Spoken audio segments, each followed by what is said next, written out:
একটি মাত্র জৈব সার আপনার গাছে ভুরি ভুরি লাউ দিবে।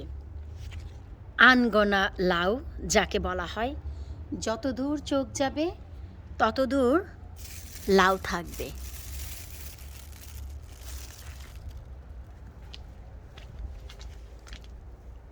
এই একটি মাত্র খাদ্যই আমার গাছে এত বেশি লাউ দিচ্ছে।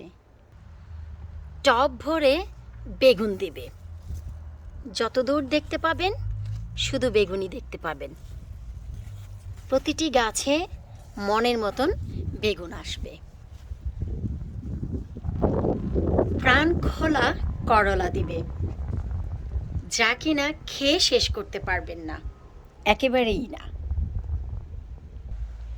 মাচা ভরা সিম দিবে। এটা হচ্ছে গ্যারান্টি।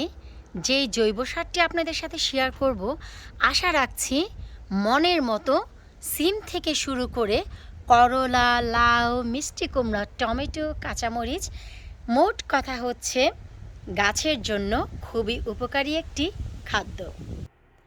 তা আর কিছুই না, আমাদের একেবারে ঘরোয়া ফেলে দেওয়া কিছু জিনিস: আলুর খোসা, অ্যাপসম সল্ট, আর হচ্ছে শুকনো কলার খোসা।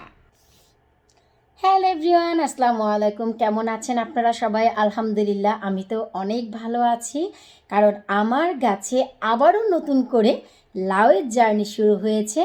নতুন আবারও বেশ কিছুটা খাদ্যের কারণে। বেশ কিছুদিন আগে আপনাদের সাথে আমি শেয়ার করেছিলাম আমার সুখ দুঃখের লাউ গাছের কী অবস্থা, আর আজকে তো দেখতেই পেলেন যে কি পরিমাণ আবারও লাউ এসেছে, মাত্র এই ঘরোয়া কিছু খাবারের কারণে। আজ আমি আপনাদের সাথে ডিটেলস আলোচনা করব, এতে করে আপনাদের বুঝতে অনেক সুবিধা হবে। এত বেশি প্রশ্ন এসেছে লাউ গাছ নিয়ে, 1G 2G 3G কাটিং করার পরেও গাছে কোনো লাউ আসছে না, কোনো ফুল আসছে না। এর কারণ কি?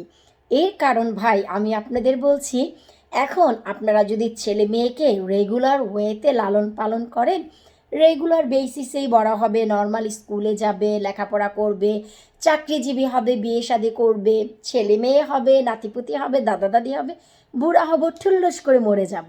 এই হচ্ছে রেগুলার বেসিস আমাদের লাইফ স্টাইল। কিন্তু যদি আমাদের টার্গেট থাকে যে আমরা নেভিতে জয়েন করব, আর্মিতে জয়েন হব, বা কোনো এয়ারফোর্সে জয়েন হব, বা সামথিং এলস, তখন কিন্তু সেই বাচ্চাটির রুট একটু চেঞ্জ হয়। তাকে শারীরিক ফিজিক্যালির সাথে সাথে মেন্টালিও সাপোর্টের প্রয়োজন হয়। বলুন আপনারা, হয় নাকি? গাছের ক্ষেত্রেও তাই। 1G 2G 3G কাটিং করলেই যে আপনারা গাছে ফুল বা লাউ পাবেন তা নয়। এর কারণ আর প্রতিকারটি আমি আপনাদেরকে দারুণভাবে এক্সপ্লেন করব। আশা রাখছি আপনাদের ভালো লাগবে। প্লিজ ভিডিওটি যদি ভালো লাগে কাছের ফ্রেন্ডস ও ফ্যামিলির সাথে শেয়ার করবেন, এতে করে নতুনরা কিছু দেখার ও শেখার সুযোগ পাবে যে 1G 2G 3G কাটিং করার পরেও কেন গাছে কোনো ফুল বা ফল আসে না। চেষ্টা করব আজকের ভিডিওটি আপনাদের সাথে ডিটেলস আলাপ করা। আমরা যে লাউ গাছ বা অন্যান্য গাছ লাগাই, সেখানে আপনারা বলেন অনেক সময় যে এত 1G 2G 3G কাটিংয়ের পরেও কেন ফুল ফল আসে না। ওই যে একটি বাচ্চার এক্সাম্পল দিলাম, ঠিক তেমনই আপনারা যে খাদ্যগুলো দিচ্ছেন, দেখা যায় যে সেই সব খাদ্যগুলোতে যা প্রয়োজন তাকে আর্মি বা নেভিতে জয়েন হওয়ার জন্য যথেষ্ট না, তার মেন্টালি এবং ফিজিক্যালি আরও বেশি প্রপার খাদ্য, প্রপার এক্সারসাইজের প্রয়োজন। আর তা হচ্ছে এই যে মাত্র একটি খাদ্য, ঘরোয়া খাদ্য আলু। আলুর খোসায় এবং আলুতে এমন এলিমেন্ট রয়েছে, আপনারা দেখুন, পটাশিয়াম রয়েছে, ম্যাগনেসিয়াম রয়েছে, ফসফরাস রয়েছে। তো এই তিনটি জিনিস আমাদের গাছের জন্য কতটা ইম্পর্টেন্ট তা তো আমরা কম বেশি বাগানিরা সবাই জানি। পটাশিয়ামের কাজ হচ্ছে গাছে অনেক বেশি ফুল ফল আনা, ম্যাগনেসিয়ামের কাজ হচ্ছে সেই ফুল ফল টিকিয়ে রাখা, ফসফরাসের কাজ হচ্ছে সেই ফুল ফলগুলোকে টিকিয়ে রাখা। তারপর আসুন হচ্ছে অ্যাপসম সল্ট। এই অ্যাপসম সল্ট আমরা কেন দিব? অ্যাপসম সল্টের ভিতরে আছে হচ্ছে হাই লেভেল ম্যাগনেসিয়াম ও সালফার, যা হচ্ছে গাছে ফুল ফল অধিক মাত্রায় নিয়ে আসবে, টিকিয়ে রাখবে। আর এই যে সালফারের কারণে যে অ্যান্টি ফাঙ্গাল হয় একেবারে শিকড় থেকে মাটি পর্যন্ত, তার হাত থেকে আপনাদের গাছকে রক্ষা করবে। আর এই দুটি মিলিয়ে মাটিতে তৈরি করবে ফসফরাস। এই যে হাই লেভেল ম্যাগনেসিয়াম ও সালফার, এই দুটি মিলিয়ে আপনাদের যে মেইন যে মাটি, সেই মাটিতে ফসফরাস তৈরি করবে। এরপর বলুন যে আপনাদের আর কি প্রয়োজন আছে গাছের জন্য, আর কোনো কিছুই না। তারপর রয়েছে যে বানানা স্কিন। বানানা স্কিনে আমরা সবাই জানি এতে ভুরি ভুরি ক্যালসিয়াম রয়েছে, যা গাছের গোড়ার প্রত্যেকটি, এমনকি গাছের গোড়াকে প্রমোট করবে। শুধু তাই নয়, এটি গাছের গোড়া প্রমোট করতে যেমন সাহায্য করে, মাটিতে প্রচুর পরিমাণে অক্সিজেন তৈরি করে। এতে করে দেখা যায় যে মাটির নিচে যে শিকড়, সেই শিকড়গুলো অ্যান্টিফাঙ্গাল হওয়া থেকে বেঁচে যায়। যদি মাটি নিজে নিজেই একটি অক্সিজেন পায়, চিন্তা করুন যে মাটির নিচের ফাঙ্গাল থেকে শুরু করে সব কিছু দূর হয়ে যায়। তো একটি প্রপার গাছের জন্য এই যে খাদ্য, এই খাদ্যটি দরকার। যেখানে আপনারা পটাশিয়াম, ম্যাগনেসিয়াম, সালফার পাচ্ছেন হচ্ছে আলুর খোসায়, তার মধ্যে আবার অ্যাপসম সল্টে হাই লেভেল ম্যাগনেসিয়াম ও সালফার পাচ্ছেন।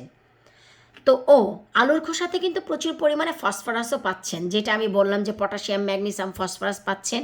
অ্যাপসম সল্টে আপনি হাই লেভেল পরিমাণে পাবেন হচ্ছে ম্যাগনেসিয়াম ও সালফার।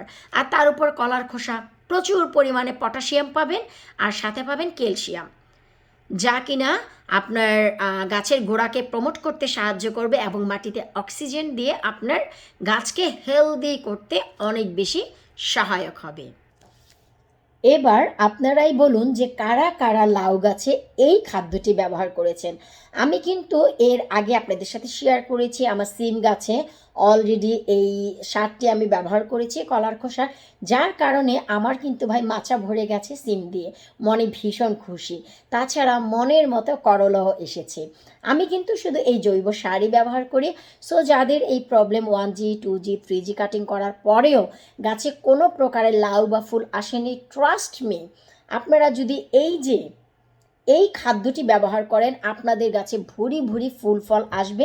শুধু তাই নয়, আপনারা যদি 10 লিটার পানিতে 1 মুঠো অ্যাপসম সল্ট ভালো করে মিশিয়ে লাউ গাছে ব্যবহার করেন, ভালো করে মিক্স করতে হবে 10 লিটার পানি, তার ভিতরে পুরোপুরি একটি হাতের তালুতে যতটুকু অ্যাপসম সল্ট আসে ততটুকু ভালো করে মিশিয়ে লাউ গাছে ব্যবহার করবেন।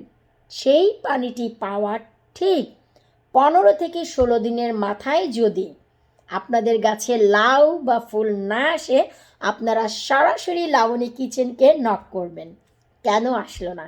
এটা হচ্ছে আমার কোনো মুখের কথা নয়, পরীক্ষিতভাবে, পরীক্ষামূলকভাবে এসব করে আমি আপনাদের বলছি।